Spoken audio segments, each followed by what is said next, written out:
Great. Thank you for being with us tonight, and welcome to our series here at Reno First United Methodist Church that we call Sweet Vibrations. All through this month, we'll have a performance here on Tuesday nights and Thursday nights that are musical until the end of the month, and then we're doing a presentation of Reader's Theater that I happen to be involved with and my wife Pat is involved with, called Ageless Repertory Theater. But usually through this time, we'll have great music, and it's sure no exception tonight. And we're delighted that you're here to see what's going on. We're going to be hearing some obviously percussive things. Now, Brandon Dodge has been doing this for like 20 years, and Autumn Miles, maybe for 2 years or so. This is a new collaboration. So we are seeing the beginning of something that we think you'll find called the Tahoe Percussion Collective. Welcome them.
Hello! How's everyone doing tonight? Excellent. We are the Tahoe Percussion Collective. Autumn Miles, you just heard, playing a lot of solos, and I, Brandon Dodge, kind of was supporting.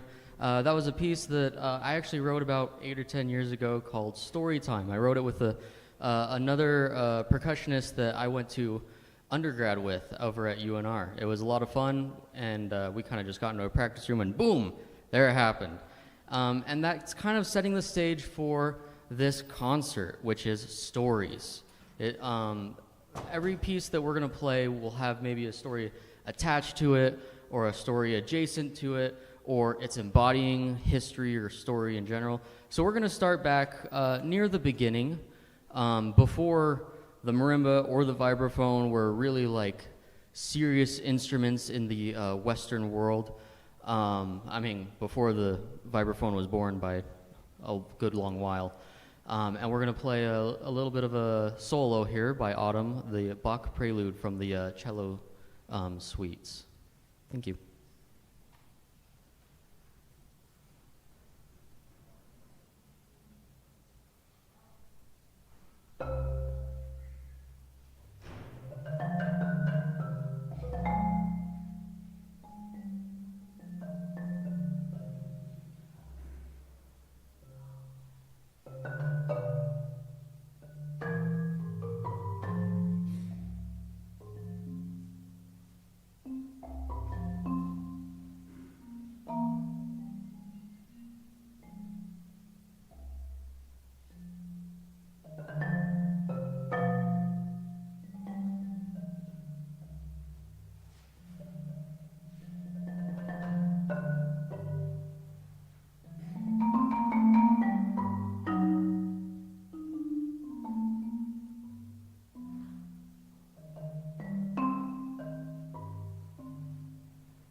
So there's a lot of history with Bach in general and music and how it's shaped the modern musical world as we know it. And the marimba really takes kindly to various pieces that Bach wrote forever ago. It has a nice, warm, woody, rich sound. The resonance, especially in a church like this, it's just so fun to play. So now we're going to move on to a different solo. I'm going to play a piece by Arthur Lipner called Crystal Mallet. And this is a piece that I've been playing for probably, 12 years at this point. I really enjoy it, and it has a funny story to it. So Arthur Lipner, he sat down at the vibraphone. Well, you don't really sit down at the vibraphone, but he walked up to the vibraphone, and he just played a little bit, and he was like, wow, that's a really cool thing that I just did. And then he wrote it down, and it became this piece. He just improvised it and just created it out of thin air. Instead of taking painstaking years to perfect something, it was just great out of the gate. So a little bit of Arthur Lipner for you.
Now for something completely different. A piece that you might have heard before in various forms, but you probably haven't heard it on marimba.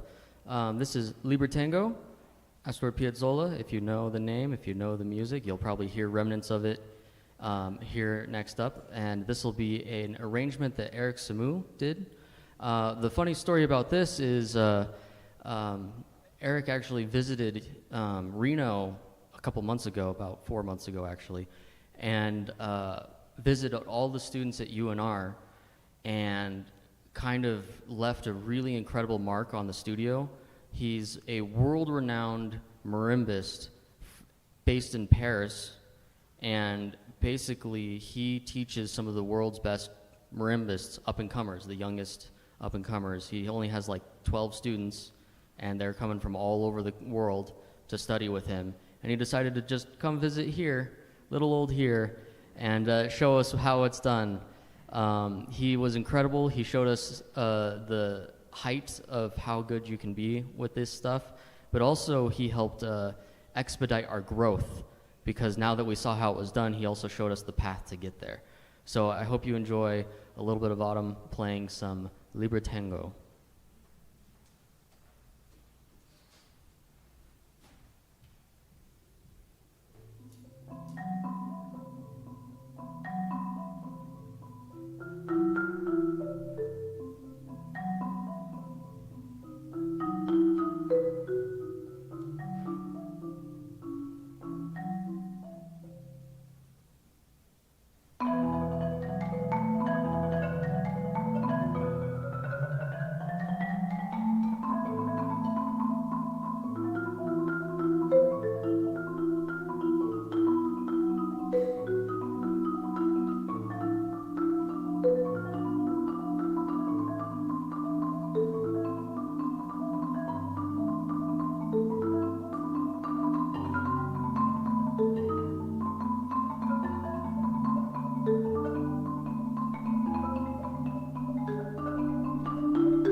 So as you may have gathered from the Art Town handbook and other things, this is not Batamba.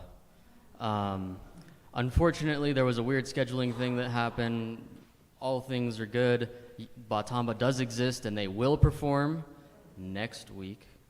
And it'll be a great time. But I just wanted to say, in case you were worried, you're still going to get some cool stuff from them soon. So the nice thing about this group, the Tahoe Percussion Collective, is we're a collective of percussionists who kind of interact with all sorts of musicians and percussionists from this area. So right now it's 2 of us. There might be 3 or 5 or 12 or 1, depending on what we're doing and when we're doing it. So it's kind of fun to be in a flexible group that has some high-quality musicianship that we can just do various things and be flexible to the needs and wants of everything around us. I'd also like to give a shout-out to this wonderful Methodist church for letting us perform here. It's such a great time, and we don't get a lot of opportunities to play in such great acoustical spaces, so thank you very much. Now, going back to the stories, I know you guys are bored of them already. During my time in undergrad, and really my time in high school and earlier, when I was first forming my foundation of learning how to play anything, I turned towards improvisation, making things up on the spot. And I started that with like, oh, here's a piece of music that's really hard for me, and there's this little idea or thing that I just can't do. I'm going to turn that into a game, and then I'm going to play that thing over and over again. I'm going to change it and do this and do that until I'm really comfortable with that thing, and then I put it back into the piece and I move on with my life. And then during college, there became not only just like physical demands and technique and permutations and all the other boring stuff that we have to work on, but there also became musicality challenges. How do I make music out of these notes and rhythms that I'm trying to figure out how to play? And so I started to use improvisation as a vehicle to start making sense of that. Because of this, I've decided that the next piece is going to be something that I have never played before, just for you. I hope you enjoy it, and if it's absolutely terrible, you can throw tomatoes at me later. I would recommend some small tomatoes because I don't want to get bruises, but do as you wish, I guess. And I hope you enjoy Improvisation by, I guess, me.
yeah, at the very end, that sounded kind of like the whole train, and it's like, oh, time to get off the train, I guess. So now we're gonna move to a very hefty piece.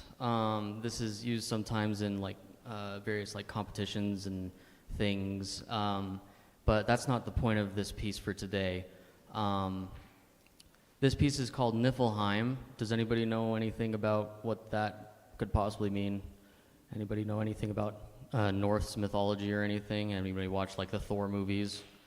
No? All right, cool. So there's this ice realm where all these like ice trolls and things live and all this stuff, and that place is called Niflheim.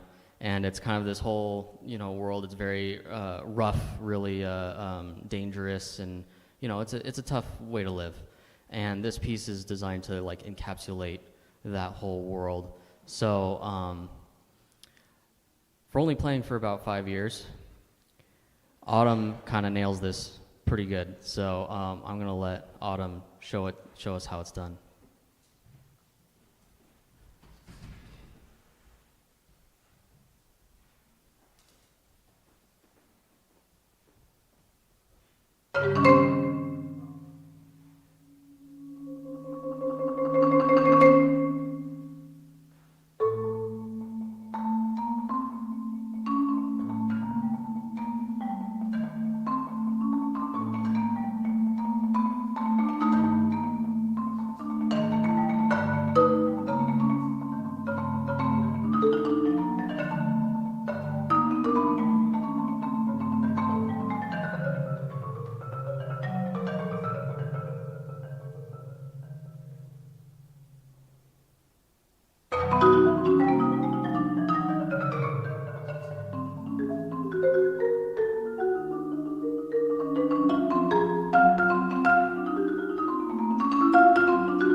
Yeah, kind of a crazy piece, huh? And a crazy good job. Yeah, quite wild. I recommend if you get some time, check out some of the Norse mythology and read up on Niflheim. It's kind of a wild place, and this song is like, it's pretty good at representing what that is. So I'm glad you enjoyed that. Now we're going to go to a different story about the vibraphone, actually. The vibraphone is the youngest instrument on this stage. It's only about 100 years old. The version that we know of it came in about 1920s-ish. Orchestras already kind of figured out what they do. Wind ensembles have kind of figured out already what they do and what they use. And so the vibraphone wasn't really used a whole lot there. But things have changed because there was a new thing on the scene known as jazz. And the vibraphone fit really well in jazz land. It's the primary place for the vibraphone. And there's plenty of great players who have graced this instrument, one of which is Gary Burton, who we actually call this is called the Burton script because he figured out how to do 4 mallets and he popularized it and all that. He's also one of the people who went from there only being like maybe 50 vibraphones produced in a year to like 5,000. And now it's a mainstay instrument all over the country, and universities and schools, even middle schools have vibraphones nowadays. It's kind of impressive. So with that, I'm going to go back to a little bit of the vibraphone's roots. I'm going to play a jazz standard, which has a little bit of its own story. It's called Autumn Leaves, not related to autumn. But part of why I like playing this piece is, well, we always play it up tempo, nice and reasonable, really fun, really light and happy. But again, this is another one where if you read the lyrics, it might not be as happy as it seems. So a little bit of Autumn Leaves for you.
to make sure I get all my notes in before I play anymore.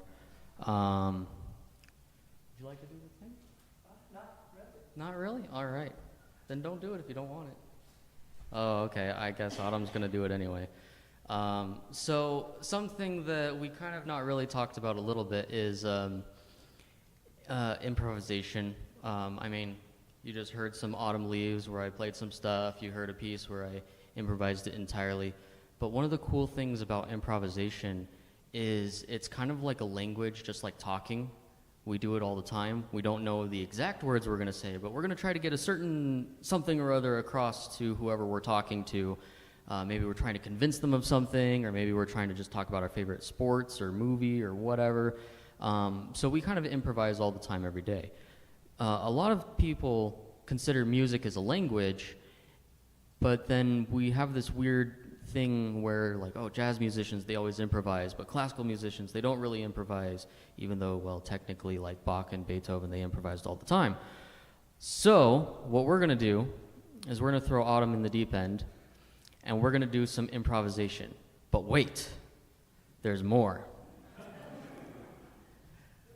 You are going to help us. So we're going to add an extra challenge on top of this being the first time that Autumn and I have improvised freely like such. And how we're going to add to that is we're going to let you guys pick out the key. So all I need is a letter between A and G, and you can say sharp at the end of it or flat at the end of it, and that will be whatever key we start with. Feel free to say whatever you want now, and we'll just pick one from whoever says something. All right, we got a D sharp in the audience. Excellent.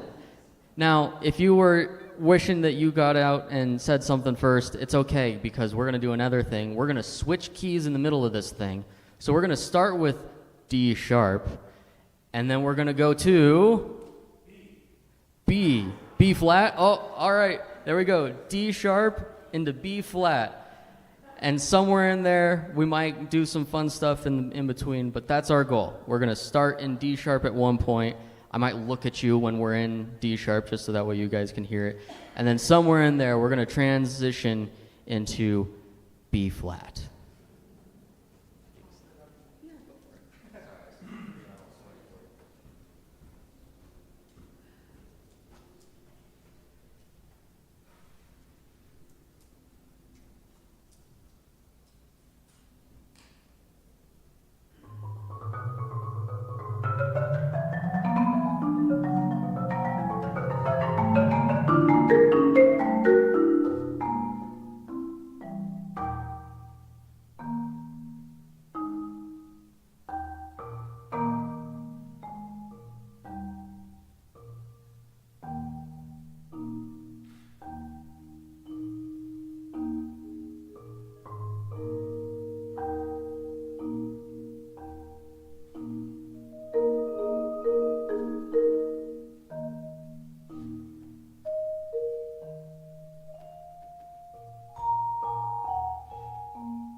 So without a crazy amount of experience, as you can see, we can still make some music together, right?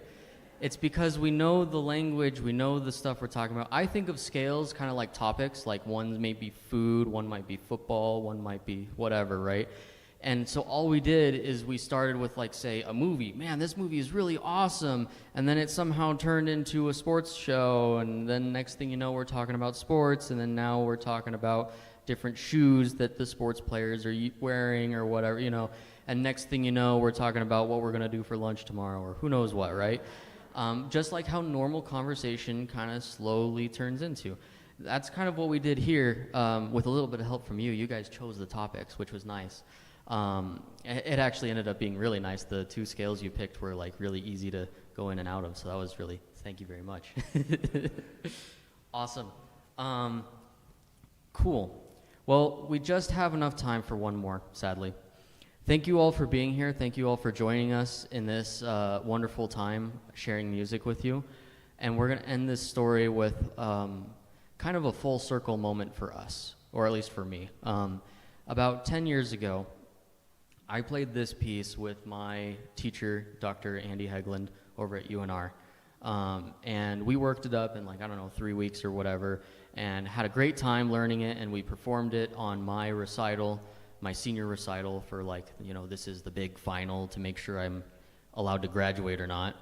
And then we liked it so much we played it somewhere else, and when we played it somewhere else, we accidentally started a chain reaction. So this is actually the 4th iteration of people in this area playing this piece, because it just really resonated with a lot of people. Dr. Hegland played it with his first DMA student, Carlos. He has since graduated, and now he's back to Honduras doing some crazy cool musical things. Then some of my former students played it at Damani Ranch High School. And then now I get to play it again with Autumn, and it's just this wonderful moment for me because I like the piece and, well, I like sharing it, and I hope you guys enjoy it too. It's also a nice full circle moment for the music we just played. We did a little bit of classical music, a little bit of music written for the marimba or for the vibraphone, and a little bit of jazz. This last piece we're going to play is written for the marimba and the vibraphone, written by 2 wonderful players who are in the jazz and classical realm. So we're going to do things that are written out, and then we're going to solo, and then we're going to take it out. So it's kind of like this weird mixing of everything we just did today. So I hope you guys enjoy a little bit of Carousel.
Ladies and gentlemen, Brandon Dodge and Autumn Miles. One more hand for a wonderful performance. They call themselves the Tahoe Percussion Collective. Thank you for being an important part of Reno United Methodist Church and our street vibrations. We have some libations for you right over here. Please join us for them and perhaps have a chance to chat with our two performers. The donation jars are back there. All the money goes to our performers. Plan on being here on Tuesdays and Thursday evenings all through July when we call it Art Town. Thanks again.